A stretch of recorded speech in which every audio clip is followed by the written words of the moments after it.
Hey, episode 1, season 2, Bruins Vibes podcast. We are on the Sick Podcast Network. This is Bruins Vibes. I'm your guy, Brennan Sennott. Hockey scribe extraordinaire Jimmy Murphy's with us. Welcome to the show. This is our season preview episode. Turn up your volume. Because you're about to listen to the Sick Podcast. Bruins Vibes.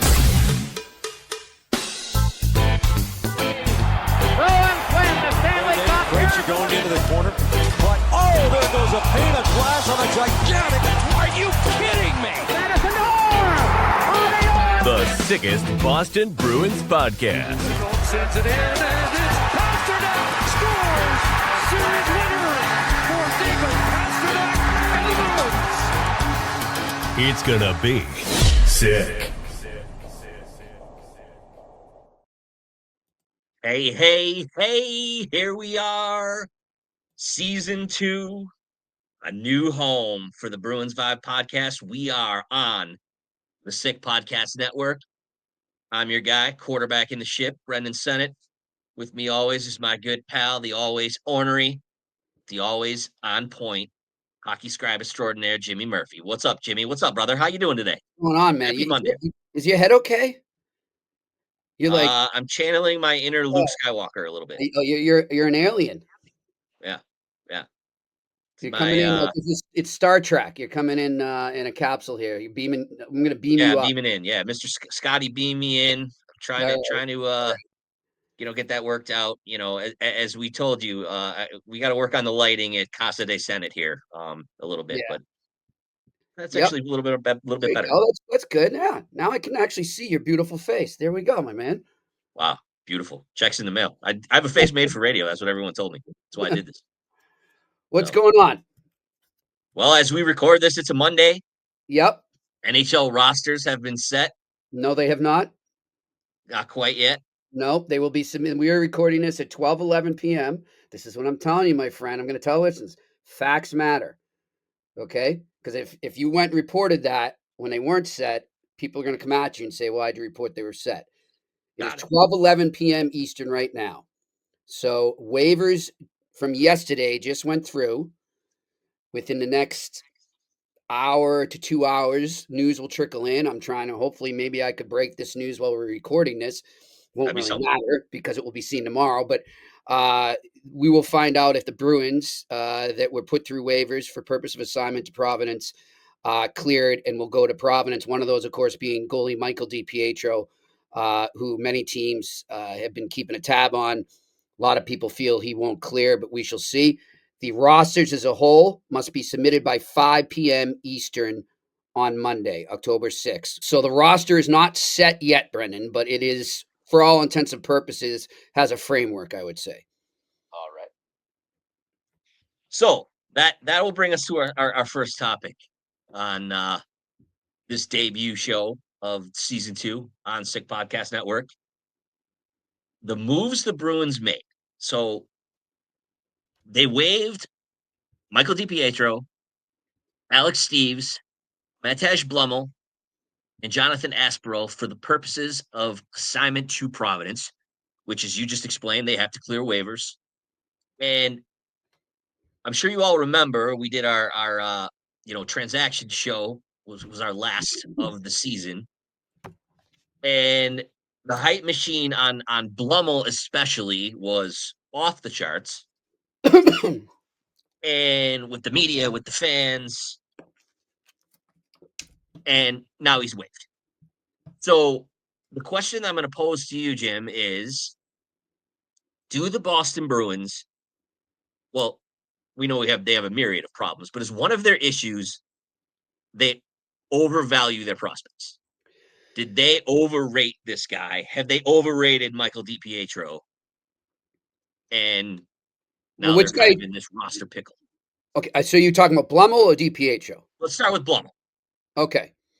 So I'd say overrate, yes. Overvalue, I'm not sure. I think, and the Bruins aren't the only team that does this. I think another team this summer, that has had an interesting approach for a team that didn't make the playoffs, hyping their team up and hyping the number one pick, Matthew Schaefer, up. Excuse me, is the New York Islanders. If you go to their social media feed and you just track back, I don't know, like pick a couple from the past month, pick a couple from July, all the way back to the draft, it's almost like, they're making this kid the second coming of Bobby Orr, and teams can get into trouble that way. And furthermore, when it's a young kid, it's not fair to the player, right? Because when you put the bar that high, usually all he can do is go down lower than it. So I think with Blumel, the Bruins definitely brought him in and hyped him up as if he was going to just slide right in next to David Pastrnak simply because they're from the same country. And the fans bought into it, and a lot of the local media bought into it. And we can get furthermore into what I think has become almost state media for the Bruins. Is what I look at the Boston media at right now. But we could talk about that later. But yeah, I think this is a guy who was great in the AHL. He led the AHL in goals. He wasn't going to advance in the depth chart in Dallas. So he wanted to come here. He sees a Bruins team that, has a lot of holes in the lineup, is a mix of veterans and youngsters coming in.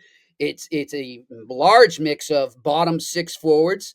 So, a lot of jobs were up for grabs heading into camp, and the Bruins hyped it up as if he was going to get one of those jobs. Now, of course, he has to deliver. So I'm not blaming the Bruins that he had an underwhelming camp, but there should have never been that hype around him as if he was easily going to come in and, score 20 goals in the NHL just because he did in the AHL. So yeah, I think that the Bruins have had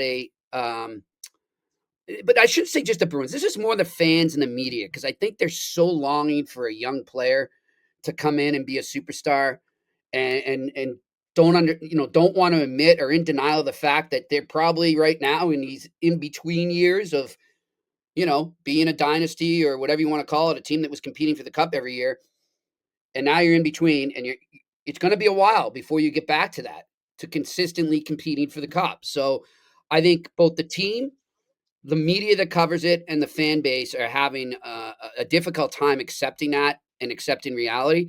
And you bring up DiPietro. I think DiPietro is a great goalie. Again, he was the best goalie. Blumel was the best goal scorer.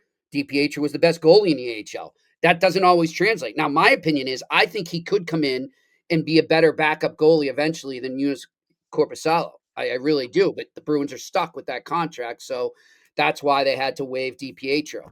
They weren't going to carry three goalies. It doesn't happen.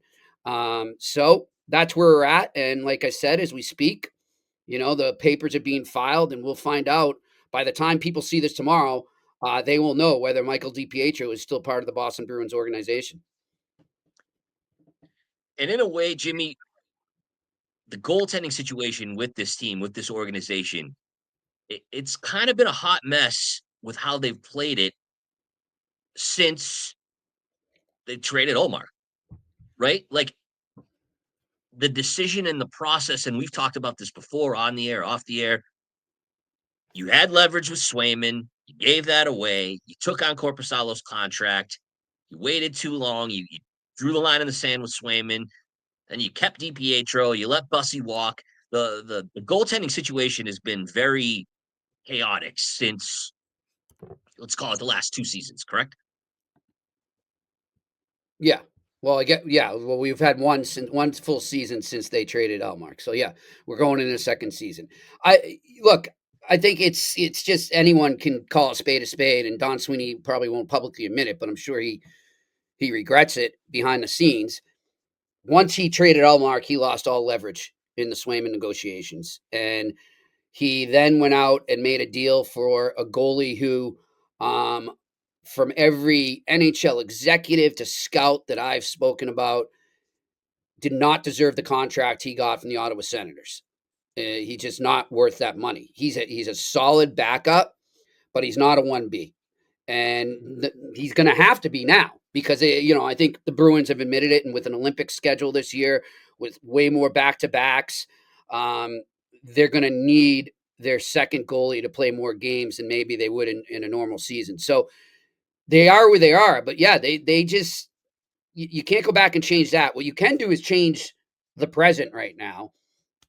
And I think, and you suggested this off the air, I think they should have dangled, not actually done it, but let word float out that they were thinking of waiving Corpusalo instead of DiPietro. And then I just think that would have maybe spurred on. It would have maybe spurred on some trade offers or trade negotiations, where maybe a team calls and says, "Hey, listen, Don, if you swallow X amount of this cap hit, what's remaining on it, then we'll take this guy off your hands. And if you sweeten it with a third round pick, we'll take him off your hands." I don't know. Maybe they tried to get such a conversation going. I don't know, but it never got public, and it's just, I think there's, like, you have this guy DiPietro, who, if he had hit the open market in July, was going to get signed, right? So you go out and you sign him to a 2-year deal. My bigger question, though, to sidetrack, is why DiPietro would sign with the Bruins on that 2-year deal, given the fact that he knows he's got Swayman and Corpusalo in front of him. What made him think that he was going to leapfrog Corpusalo? So was there a promise made? Was there a wink wink from the Bruins that we're going to figure out? We're going to figure out a way to get you in there and make you the guy that's backing up Swayman. I don't know. I could never understand, because I know for a fact teams are waiting to sign him if he hit the market. I know that for a fact. So that was interesting. But then if the Bruins go and sign him, why are you waiving him now? So it's just, you're right. The goaltending ever since the end of the 23-24 season has been an absolute mess. Yeah, again, we've talked about it ad nauseum. Winning that series, beating the Leafs, which was fool's gold, Swayman standing on his head, and then being outstanding against Florida as well in that playoff run. It just threw it all into chaos, and it wasn't very well managed by the organization. Like so many things. We don't have enough time in this podcast. It'd be multiple episodes to go over that. Yeah. So speaking of guys that were sent down and overhype, the guy I want to dive into with you now, Jimmy, is Matt Poitras. Uh-huh. Matt Poitras did not make the team. Now you are connected to it, which is why you're the man. What has happened with Poitras's development? Kind of give us the inside scoop on what has gone on with Poitras since he arrived on the scene, made the team, and now seems to be riding this roller coaster and is now headed back to the AHL. It's simple. He should have never made the team in his first year in 23-24. He should have never made the roster that year. All right. I remember my co-host on the eye test, Pierre Maguire, saying, and Pierre, is coached, he's managed, he's scouted, he knew this player well too, and he's seen teams do that. And the Bruins aren't the only team that's done this or will continue to do it. This is just, it's mismanagement. It's overvaluing, like we said to begin the podcast. It's estimating a prospect and force feeding him into a roster. What happened with Matthew Poitras, in my opinion, is that the Bruins, if you recall, never made a succession plan for Bergeron and Krejci. I think Don Sweeney really was in denial that the yen was coming after the 23-24 season, and really thought somehow he was going to be able to persuade one or two of them to come back for another season. Instead, they retired. Or that was 22-23, sorry. And instead, they retired. And there was nobody left to fill those 1 and 2 holes, or nobody that was even on the trajectory to do it. Forget about, okay, I know how hard it is to find a number one center in the NHL. It's hard. So, but you at least could have had guys in place that you were building towards it. And they then hyped up Matthew Poitras as a kid that could come in and at least take Krejci's role as the 2C. And people, tend to forget. All right. Again, media and fans alike tend to forget that playing center in the NHL is a grind. 82 games, it's soon to be 84. And then the playoffs, which intensifies even more, is a physical grind. And that's why you see a lot of these teams that are winning cups or contending for cups have bigger 1Cs or 2Cs. They're more on the bigger side. They're stronger than Matthew Poitras was coming in as an 18-year-old To a lot of people around the NHL that this kid was going to get hurt because he wasn't ready physically. And voila, he got hurt on a vicious hit that knocked him out for the season. And then the Bruins end up sending him back to Providence last year. Now, here's what I'll say right now. What's going on now should have been the third year for him in Providence. Or he should have had 2 full years in Providence under his belt heading into this year, right? Like their problem was they should have sent him back to juniors, give him the 9-day tryout or 9-game tryout, I don't care, then send him back to juniors, let him dominate in juniors, and then bring him up the following season, last season, see if he can do it in camp. Maybe let him make the team, and if he doesn't handle it, send him down early, or just send him right to Providence, which they did.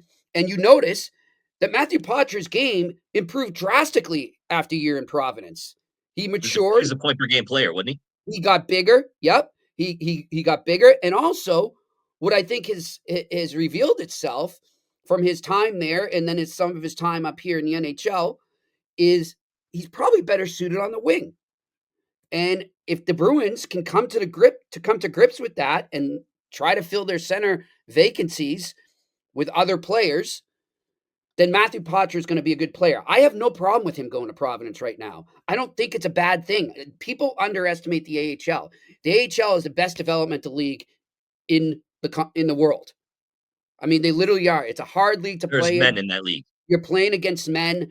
So I have no issues with Matthew Poitras going down to Providence right now. I think he will be back up sooner rather than later, but I do not think he should be at the center position when he returns to the NHL. Well said. Here's another guy I want to hit on. And I think it feeds back into the not owning up to a mistake.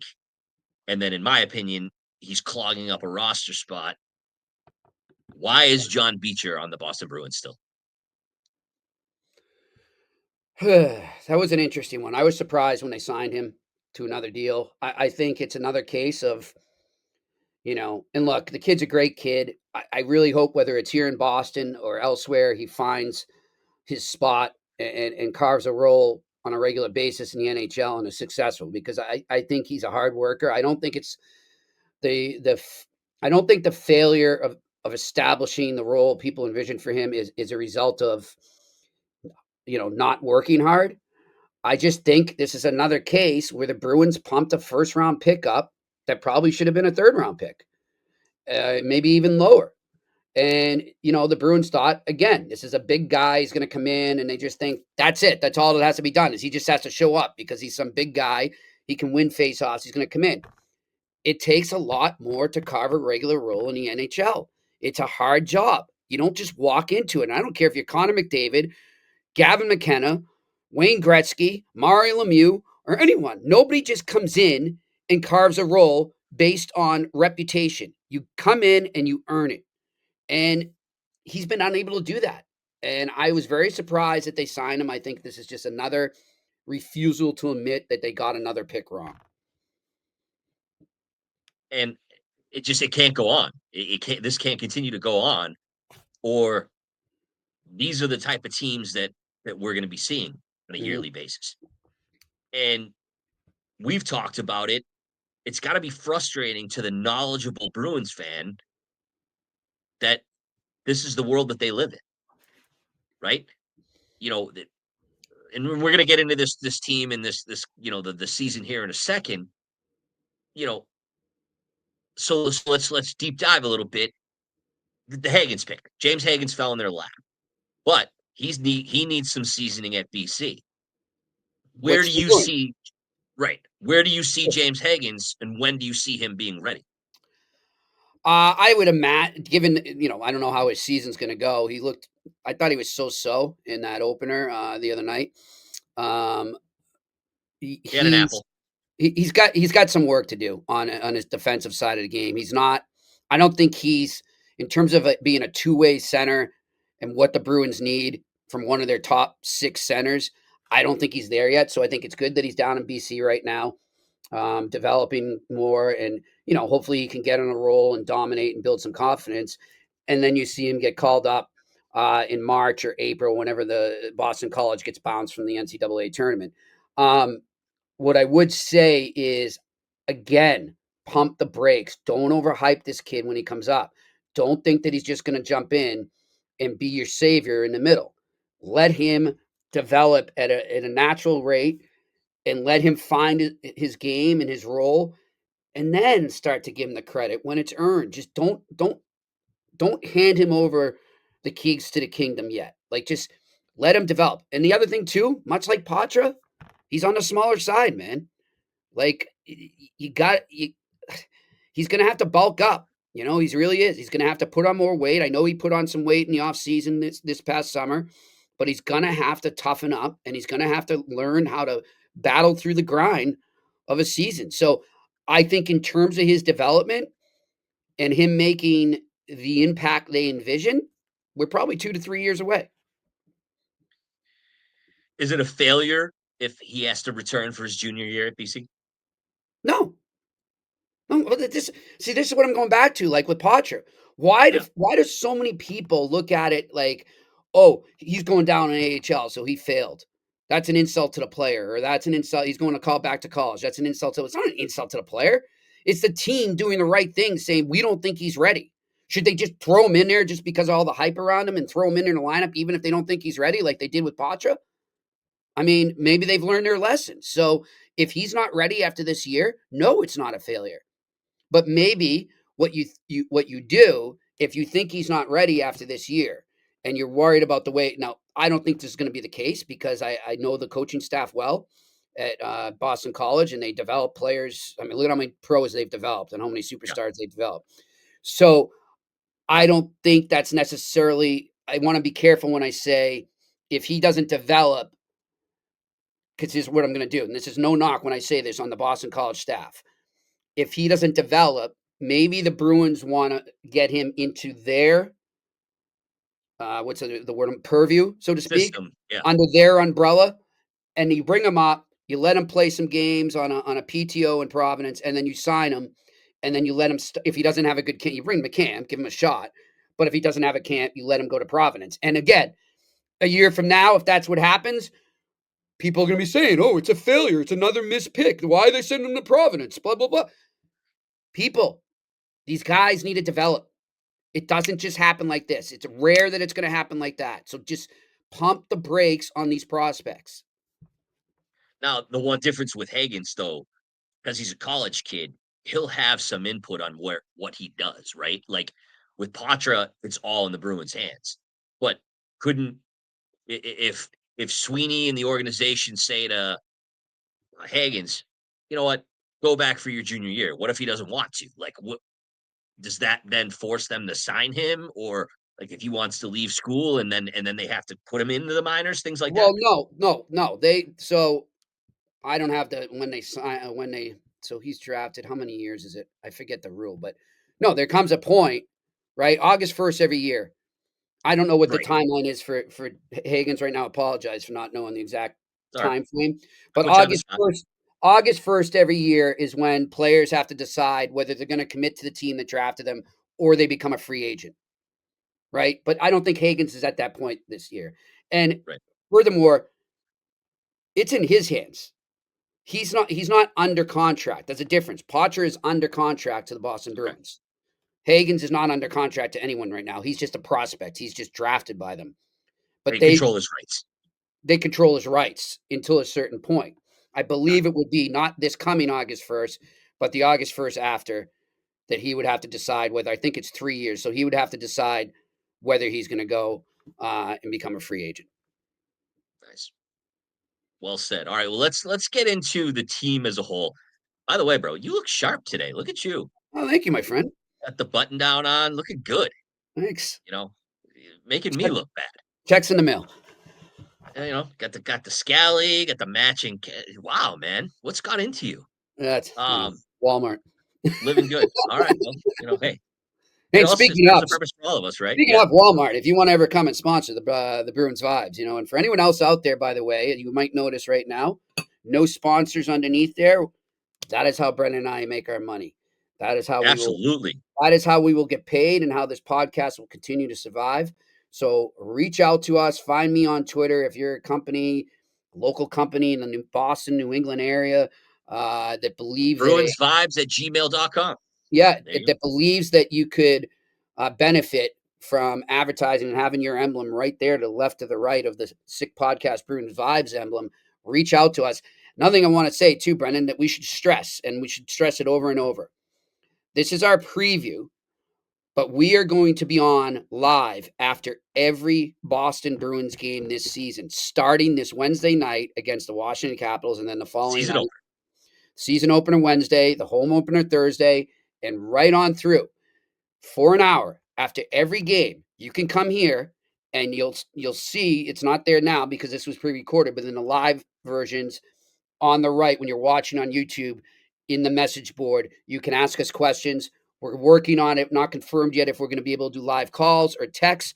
We hope to, but either way, as Pierre McGuire and I do on the eye test, you can communicate to us live via the chat room on the YouTube page, and we will let you vent. So if the Bruins go out and get smoked 6-0, and you don't want to drive your wife nuts or your kids nuts or your girlfriend or your boyfriend or what have you, then come over to Brendan and Murph live right here after every game and let her rip. Or if you want to celebrate, you're happy about the game, you want to tell us what they did right, come over here. We are here to interact with you. That is why we're doing this, is to get the vibe of Bruins Nation, and we can't wait to interact with you as this season goes on. Well said. Yeah, if you're rocking out to the Standells, it's a nice W. Come on over. Yep. Tell us you love the dirty water and tell us what you liked about the game. Or they're rocking out to the Doors. This is the end. Also true. Never understood, Brendan. By the way, I know it's not hockey, but I'm watching a lot of baseball playoffs here, right? And all these closers got their songs now. Why has no closer ever chosen that song? That would be amazing. And you play the version like from Apocalypse Now. Yeah, that'd be pretty cool. Dude, can you imagine it? Just you have like the flames and everything on the screen, and I don't know. I think some pitchers got to choose that coming in. Well, I mean, Enter Sandman. I know it's not going to be. Yeah, I mean, nothing's beat it to this point. I mean, they got what? Who's that guy the Toots guy that the Mets closer has? What's his name? Timmy Toots? Oh yeah. I know who you're talking about. Yeah. That was pretty cool. Anyhow, go ahead. All right, the 25-26 Bruins. Let's tell me 3 things that you actually like about the 25-26 Bruins. Okay, this is going to be funny, right? Because I do want. And I'm going to write these down. Okay, I do want kids on this team to get a chance to develop, and I do not agree with the term that they gave Tanner Jeannot. Okay, however, what I do like is a re-emphasis on building an identity that you're not going to come into TD Garden and push us around. You're gonna have to face the music. I like the team toughness identity that they're trying to build again, that we saw when Peter Chiarelli took over and Cam Neely started to play a more prominent role, from like 07, 08 up until, pretty much up until right after COVID, that Bruins had that team tough mentality. It wasn't like they had a bunch of goons, but they had guys that are going to grind. The guys, they have guys in their bottom 6 now that are going to top 6, right? So they're going to grind down the other team's key players, and it's going to make it easier for the top 6, and there won't be as many bullseyes. Let's say Matthew Poitras comes in. He's a small guy, right? From the other team, I'm circling him on a bulletin board. And for anyone that doesn't believe that happens, keep living in fantasy land. They target numbers. They go number 12, number 18, number 21, beat the bleep out of them. Not cheap shot, just pound them down, grind them down, and make them go to the bench feeling it and thinking about their next shift. Make them think about going to get the puck in the corner. The Bruins now have players that can do that, and I like that. So I give Don Sweeney and Cam Neely a lot of credit for that. What else do I like? I like that David Pastrnak is still part of this team, and I like the ability to be able to watch him closely for the next whatever years he is here. I think he's one of the most underappreciated athletes in the history of Boston sports. I don't think he gets enough love from anybody outside of hockey in Boston. The guy's a magician. I mean, he's amazing. So I love that we're going to get to watch him again. And, if they do it properly and they develop these kids and they don't force feed them into the NHL roster, I do like the potential of some of the prospects they've brought in the last couple of years. I really do. And another guy I think that's going to be on the roster that I'm excited about, as long as, again, they don't get overexcited and move him up into the top 6. He is what he is Fraser Minton, who could become one of the best bottom 6 centers when all is said and done. Not now. I'm thinking 3 years from now in the NHL. I think He's the this new guy, Charlie Coyle. yeah, he's not as big, but he's got great defensive awareness. He hustles every shift. So I'm really excited to watch a kid like him develop. So you took 2 of my 3. Brilliant. Again, that's why we work so good together. Asa and Minton. The third thing that I like is I like that it seems like there's not going to be a lot of tinkering with the lines, and I like the fact that Marco Sturm is the coach. I love the fact that Marco Sturm's a coach, but I disagree with you. You think there's going to be a lot of tinkering? I think there's going to be meddling from above. And I hope I hope Marco says that's not what I signed up for. Because I think Marco is a great coach. I'd urge people to go back, if you can find it on YouTube, and watch the I know where you're going. No, you don't. Where am I going? Where am I going? The Germany, coaching Germany. You do. Go watch 2018, Germany versus Russia in the gold medal game, and watch the Russians bleeping their collective pants for most of that game, being like, oh my God, we are about to lose to Germany. They barely got out of that game. And Marco Sturm was the sole reason why. He got everybody to buy in. That was an outclassed talent-wise team compared to Russia. Russia was probably, remember, there's no pros, there's no NHLers at that Olympics, right?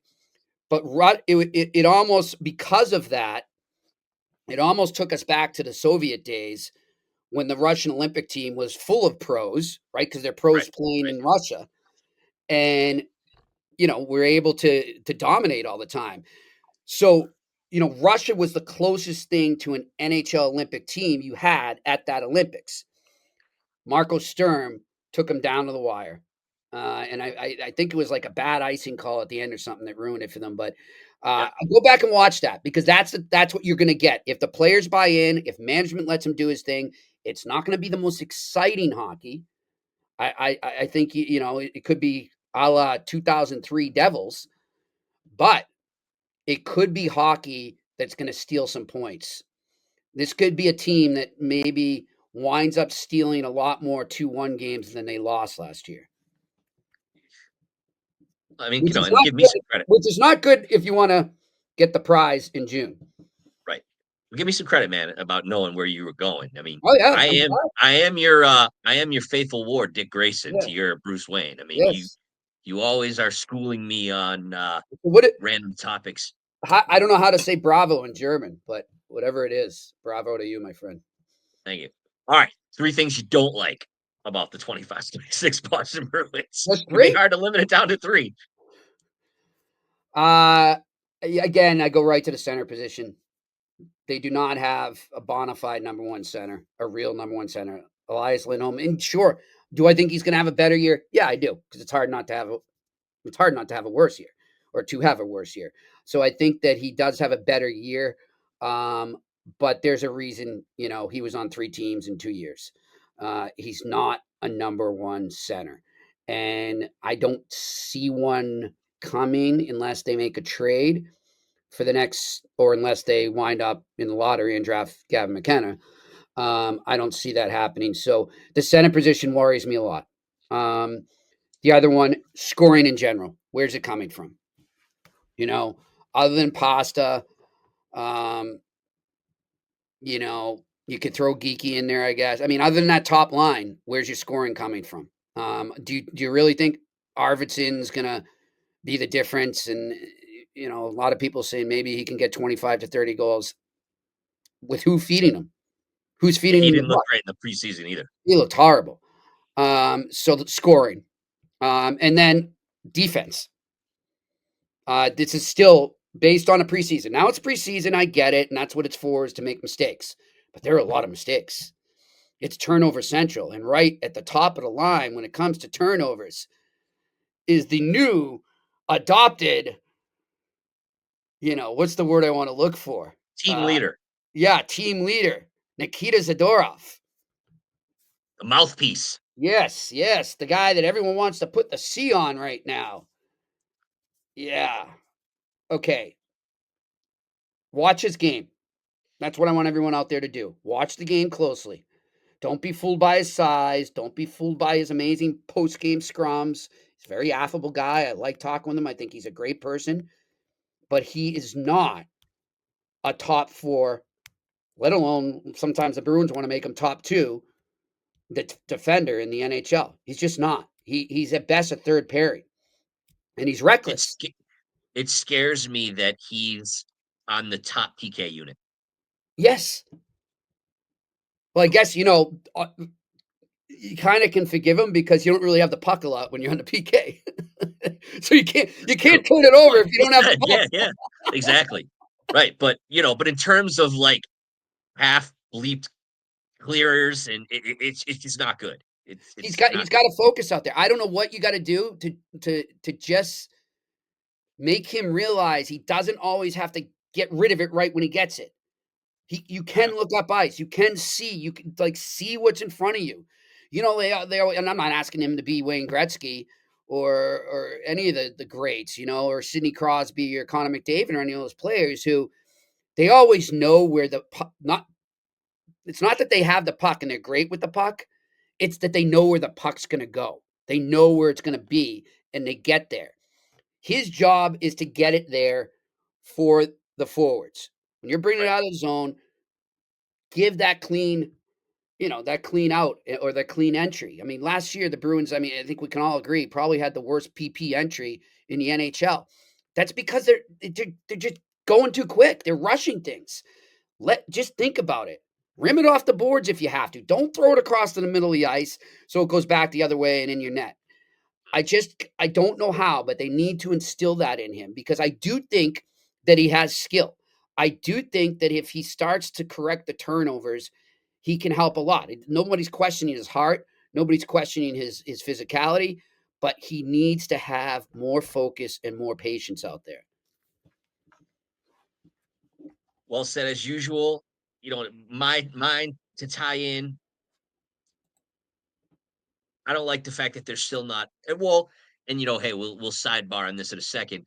No third voice to break the ties between Sweeney and Neely. I don't like something has to change. The definition of insanity is doing the same thing over and over again. Those two guys running the organization the way they want to, and then as you even kind of alluded to, if they're going to tell Sturm the deep pairings and the lines, that doesn't work for the knowledgeable fan, and that shouldn't work for the team as a whole. My other one would be kind of tying in what you said, the scoring, and I like your take on organizational philosophy and being tough to play against. But why can't the Bruins be like every team in the NHL and not just have a guy on their team that's just a sniper? That I don't care if they stink defensively, like a guy that just shoots the puck and scores goals. Well, they have why that. Is that? Huh? They have that guy, but they need more. I mean, Dave Pasternak's a sniper, yeah. No, but Pasta has developed into a solid two-way player. Okay. He plays a 200-foot game. Point it like a cherry picker. You know what I mean? A guy who's just like Caulfield. Yes, great analogy. Somebody like that just is going to score goals. He is a goal scorer. This bull crap that every Bruin has to play this 200-foot big bad Bruin game. I'm so over that narrative. This is the NHL in 2025-26. You need to put the puck in the net. The skill is off the charts. And they really only have 1.5 guys with that skill. Yeah, you're right. And I think, Brendan, the other thing I'm surprised you didn't say, well, you only did 2. What's your third? My third would be... See, I wonder if I know where you're going with it. just not letting young guys wasting cap space on guys that are just gonna help them win 2-1 if they win 2-1. Okay. I'm I thought What do you you were think gonna I was talk gonna say? about 73 running the power play. Oh God, yes. Well, that's a daily annoyance. So Anyway, here's my thing. So Brendan more so than me, but I agree with him. Thinks the Charlie McAvoy and the point on the power play that needs to just be done with. It's never worked. It won't work. McAvoy's almost at times admitted it's not. He's not comfortable with it. he doesn't like to So shoot. just give it up. He is who he is. Like that's another thing I think that the Bruins and this fan base have a problem with. You talk about the big bad Bruins era, not we're not there anymore, right? Even though the preseason games between Florida and Tampa and out of Montreal would say otherwise. But that was interesting. But I'll tell you, I think that you got a guy back healthy, fully healthy, as far as we know, that I think is going to make a huge difference. And that's something I should have put in the positives too, is that Hampus Lindholm's back. Okay, so let him run the point on the power play. Bingo. Try it. Just try it. If it doesn't work, then I'll eat crow. And I'll admit I was wrong. But please, please, Marco Sturm, try, or Steve Spott, more specifically, try it. Okay? It's not working. Let McAvoy do his thing. Let him be the floater, the rover that he likes to be. And they'll find him down low. Let him pinch. He's great at pinching. Let him pinch. Zadorov's good at pinching. Let him pinch. But let Lindholm be the guy at the top getting the puck in there. That would be, I think, could really help their power play if they try it. It's a little off the wall, and I think I said this to you last year off the air, just in our regular BS conversations. Mm-hmm. If you want McAvoy in the power play so bad, put him in the bumper. It's a little off the wall, Oh, whoa, but whoa, whoa, whoa. Breaking news as we're recording here. love it. Uh,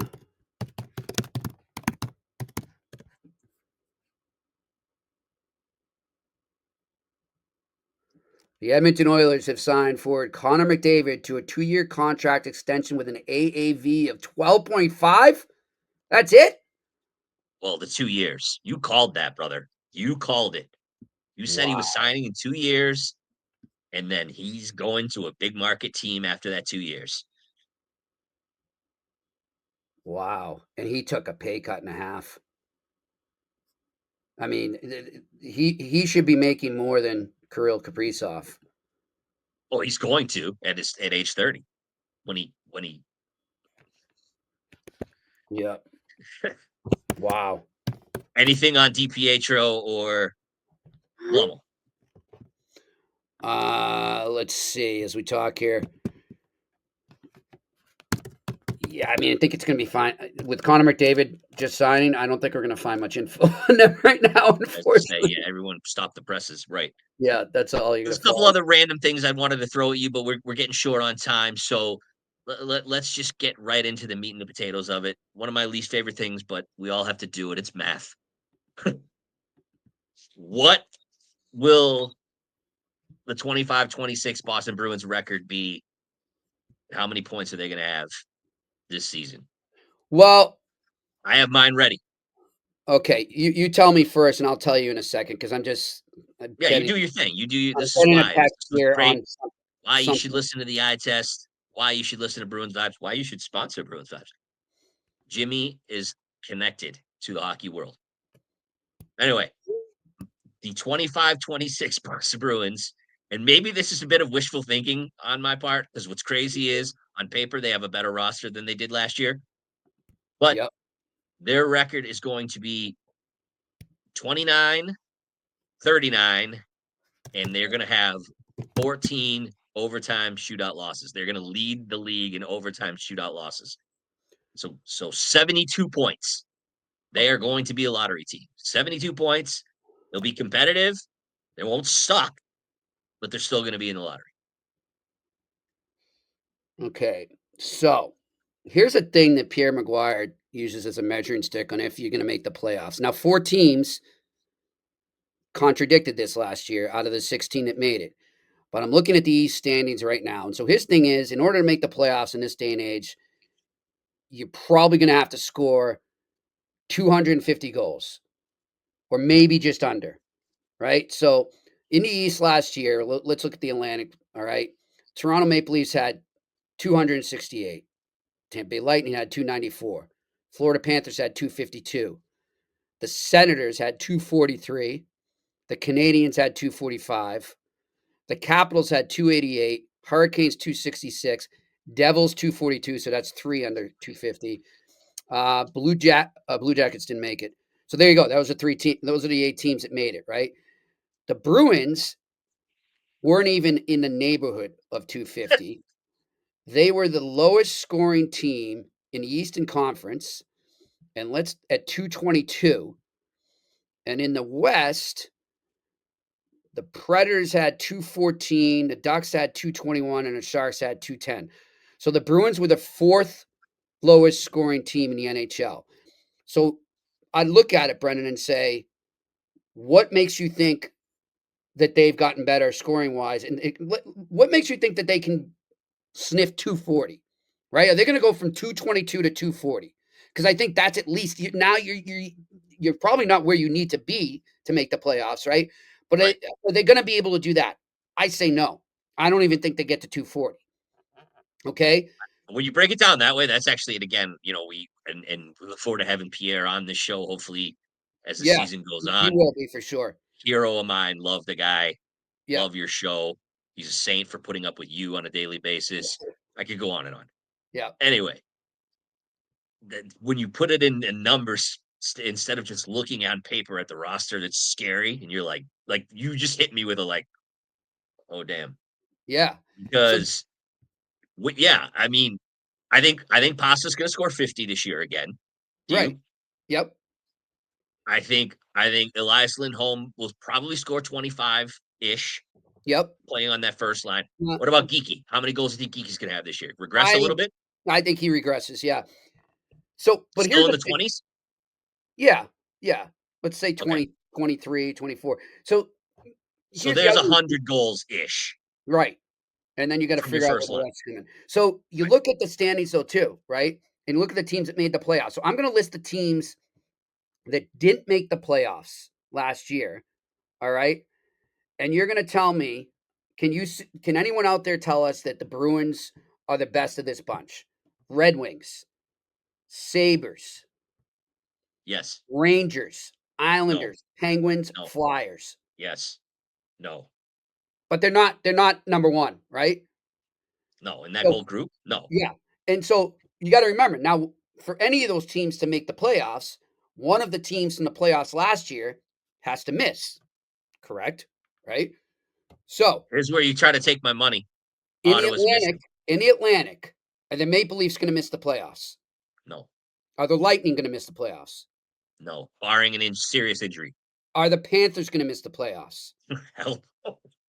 No, they're still deep. They still got Bobrovsky. Even without Sasha. Yes. You still got Brad Marchand.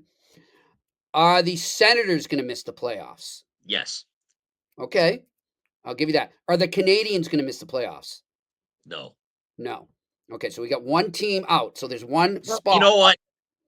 They're There- an ish because they could get a little full of themselves with all the talent now and your love for them and maybe miss out at the end. The But they're going to be Canadiens? in the hunt all year. Huh? The Canadiens or the Sens? Canadians. No, I think the Canadiens are in. They might not. I don't think they're like winning a conference or anything. I think they're in though, Brendan. Like they're deep.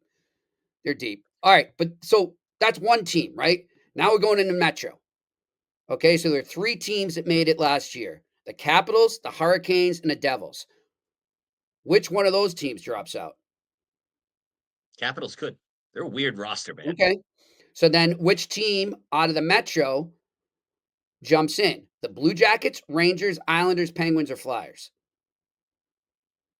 I think the Rangers get in this year. I think I'm with you. Rangers get in. I think they coach. Sully at the helm. Less nonsense. Yeah. Shesterkin's going to have a huge year.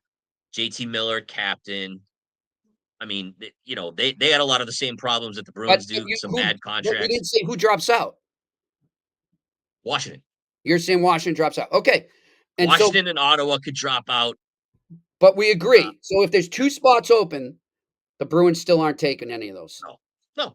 And this is the best thing, people. This is the best thing for this team. Yep. Tank for McKenna. Do it. But we got to go. And that's the thing. Like, it doesn't have to be awful hockey. They could still be fun to watch and have the record that I said. Pasta can still light it up. Swayman could stand on his head every night and they could still suck. Yeah. It's what you want. Because you know what? If they got McKenna and Hagens develops, in 2 years, they're back to being contenders. There you go. Because McAvoy and Lindholm and Pasta and Swayman will still be in their primes. Yeah. There you go, my man. All right. Well, this was a fun first episode. Yeah. I am geeked for the post game. I don't know, man. Me caffeinated at 10 o'clock at night might not be the best thing for all of us, but hey, we both have day jobs and we gotta, we burn it in families. We burn it at both ends. So we are, but yeah, man, I'm excited, man. Hockey season's here. Baseball season's been kind of Hey, the Pats are looking good all of a sudden, though. What's up with that? Nice win by them on Sunday night. That Huge. was great. All right. Yep. Listen, all right, looking brother. forward to it. Like we said, after every game, join us here. We'll take your questions, and we will let you vent or celebrate after each Bruins game. Look forward to seeing everyone here. On the Brendan, sickest Bruins podcast. I will talk to you soon, my man. Good job. All right, brother. I'm Brendan. He's Jimmy. Sick Podcast Network. We're out of here. Have a good one, everybody. And that's a wrap. Hope you don't miss us too much until next time. Follow the Sick Podcast Bruins Vibes on YouTube, Instagram, Facebook, Google Play, and Apple Podcasts.